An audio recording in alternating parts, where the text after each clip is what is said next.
Assalamualaikum warahmatullahi wabarakatuh. Saya akan menjelaskan sistem informasi penjualan produk sepatu PT Alas Mas Berkat Utama berbasis website dengan menggunakan metode spiral. Dengan nama kelompok Farul Sidik, Muhammad Farah Alfiansyah, Herdiansyah, dan Agung. Dan saya sendiri bernama Muhammad Farah Alfiansyah. Yang pertama saya akan menjelaskan metode spiral ada lima tahap, yaitu tahap liaison, tahap planning, tahap analisis resiko, tahap rekayasa, dan tahap evaluasi. Yang kedua, UML. UML merupakan sistem arsitektur yang bekerja dalam desain dengan satu bahasa yang konsisten untuk menentukan visualisasi, mengkonstruksi, dan mendokumentasikan artefak atau sepotong informasi yang digunakan atau dihasilkan dalam suatu proses rekayasa software. Dapat berupa model deskripsi atau software. Yang terdapat dalam sistem software adalah diagram UML, ada use case C-level, use case fish level, use case class diagram, use case activity diagram, dan use case sequence diagram. Yang pertama saya akan menjelaskan use case C-level. Use case C-level ada user akan melakukan login, membeli barang, melihat daftar pesanan, melihat transaksi barang, melihat informasi si akun. Dan si admin akan melakukan mengelola akun user, mengelola data barang, melihat laporan penjualan. Yang kedua ada use case fish level.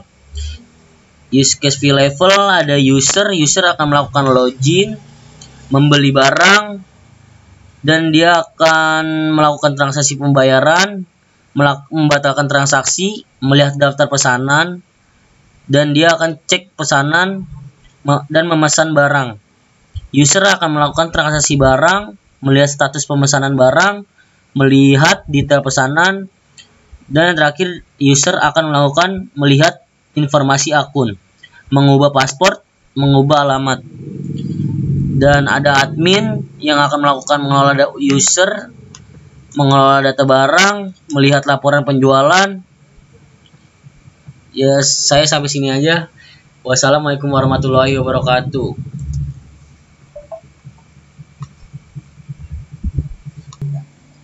Assalamualaikum warahmatullahi wabarakatuh. Saya Agung Prasetyo ingin melanjutkan presentasi dari Muhammad Farel Alfiansyah menjelaskan use case class diagram.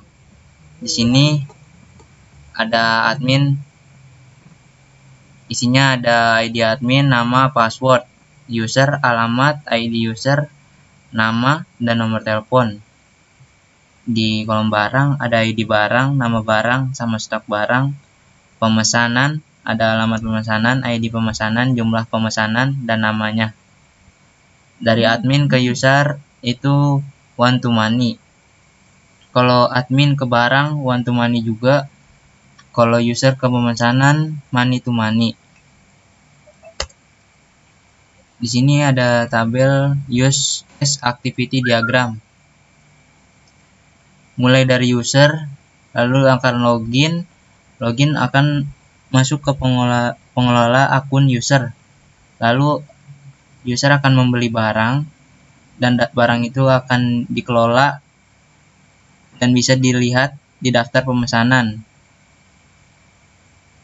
Lalu akan melakukan transaksi barang, lalu akan mencetak bukti transaksi dan menerima bukti transaksi, lalu selesai.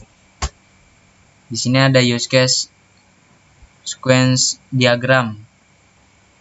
Dari bagian gudang akan masuk ke menu data barang, lalu ke sistem, ke form data barang, terus akan menampilkan data barang ke sistem, lalu akan menampilkan data barang kembali. Tampilan data barangnya akan muncul setelah tampilan data barang. Lalu sistem akan menampilkan data barang tersebut, lalu akan dikelola oleh data barang tersebut. Di sini ada analisa SWOT. Satu ada kekuatan, yaitu strength. Kekuatan atau strength adalah poin internal dan positif dari perusahaan Anda. Ini adalah hal-hal yang berbeda dalam kendali Anda. Kelemahan adalah faktor negatif yang mengurangi kekuatan Anda. Ini adalah hal-hal yang Anda mungkin perlu tingkatkan agar menjadi lebih kompetitif. Peluang adalah faktor eksternal dalam lingkungan bisnis Anda yang cenderung berkontribusi pada kesuksesan bisnis. Yang terakhir ada ancaman. Ancaman adalah faktor eksternal yang tidak dapat Anda kendalikan. Anda tetap harus mempertimbangkannya hal ini untuk mendapatkan rencana darurat dalam menangani masalah yang akan terjadi.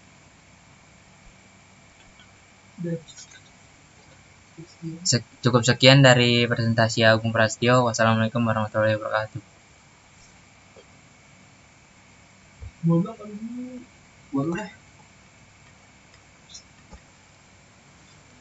Assalamualaikum warahmatullahi wabarakatuh. Saya Farul Sidik.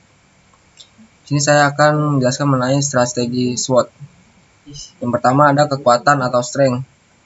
Kekuatan yang pertama itu proses produksi yang dihasilkan lebih berkualitas dari segi rasa dan teksturnya, serta secara otomatis membentuk human power, salah satu aset dari sumber daya manusia atau SDM. Yang kedua itu ada harga produksi yang terjangkau di kalangan konsumen. Ketiga, modal usaha yang dikeluarkan sesuai dengan keuntungan yang diperoleh. Terus yang terakhir, mengutamakan kualitas dari bahan baku. Selanjutnya ada kelemahan atau weakness. Pertama itu, kelemahannya itu banyak pesaing dengan penjualan produk yang sama yang menurut aroma yang selalu bisa mengikuti selera pasaran konsumen. Kedua, naiknya harga bahan baku saat ini yang tidak menentu yang berpengaruh terhadap naik turunnya penjualan. Lalu kurangnya variasi dalam produk yang ada. Kemudian kurang handalnya beberapa manajer di beberapa cabang dalam menentukan strategi marketingnya. Selanjutnya ada peluang atau opportunities. Peluangnya itu mengatur strategi kerja sama dengan berbagai pihak agar suatu produk bisa berjalan dengan lancar. Lalu mengikuti banyaknya permintaan konsumen di pasaran. Kemudian mengikuti kemajuan teknologi untuk menciptakan pemasaran produk yang maksimal dan melihat tingkat daya beli dari masyarakat.